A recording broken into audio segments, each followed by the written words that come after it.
On April 22, 2025, the serene meadows of Baisaran Valley in Pahalgam, Jammu and Kashmir, often called mini Switzerland for its breathtaking beauty, turned into a blood-soaked killing field.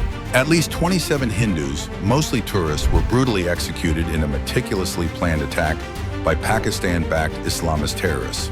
The assailants linked to the Resistance Front, TRF, an offshoot of Lashkar-e-Taiba, didn't just strike randomly. They hunted their victims with chilling precision, targeting Hindus in a manner that evokes the horrors of Hamas's October 7, 2023, attack on Jews in Israel. The terrorists, disguised in military fatigues, emerged from the dense forests around 2:30 p.m., armed with AK-47s and body cameras to record their carnage. They didn't fire blindly. They hunted Hindus with sadistic precision, checking ID cards, demanding religious affiliations, and forcing men to strip to confirm they weren't circumcised, a barbaric method to confirm they weren't Muslim. One survivor, a woman, recounted her husband's final moments. They asked him to read the Kalma. He couldn't. They mocked him, called him kafir, and shot him. 3 bullets, head, chest, back. Her husband was among the dead, his body left in the bloodied meadow. The Pahalgam attack is a near-carbon copy of the October 7th assault, where Hamas terrorists stormed southern Israel, killing over 1,200 Jews, abducting 253, and committing atrocities against civilians at a music festival and in kibbutzim. Both attacks share a hallmark of Islamist terror: religious profiling and execution of non-Muslims. In Israel, Hamas terrorists didn't spare Jews, regardless of age or gender, driven by an ideology that dehumanizes those outside their faith.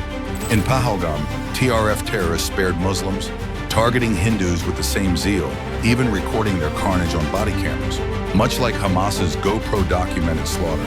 The Pahalgam attack isn't an isolated incident, but a symptom of Pakistan's proxy war, orchestrated by its army and intelligence apparatus. Security officials note the Pahalgam attack's Hamas-style planning, with reconnaissance, local sleeper cells, and Pakistani operatives, echoing Hamas's coordination with Iran-backed proxies. Both attacks exploited soft targets, tourists in Kashmir, festival-goers in Israel, to maximize fear. The TRF's claim of resisting demographic changes in Kashmir parallels Hamas's rhetoric against Israeli settlements, but the core motive is religious supremacy. Pakistan's army chief Asim Munir's recent speech, railing against Hindus and calling Kashmir Pakistan's jugular vein, set the stage, much as Iran's anti-Semitic rhetoric fueled October 7th. These aren't isolated incidents, but part of a global jihadist playbook targeting non-Muslims, from the 2002 Bali bombings to the 2019 Sri Lanka Easter attacks. The message is clear: non-Muslims are fair game in the eyes of these terrorists. The Pahalgam massacre drew swift global condemnation. U.S. President Donald Trump called it deeply disturbing, pledging full support to India. Russian President Vladimir Putin labeled it a brutal crime, vowing cooperation in fighting terrorism.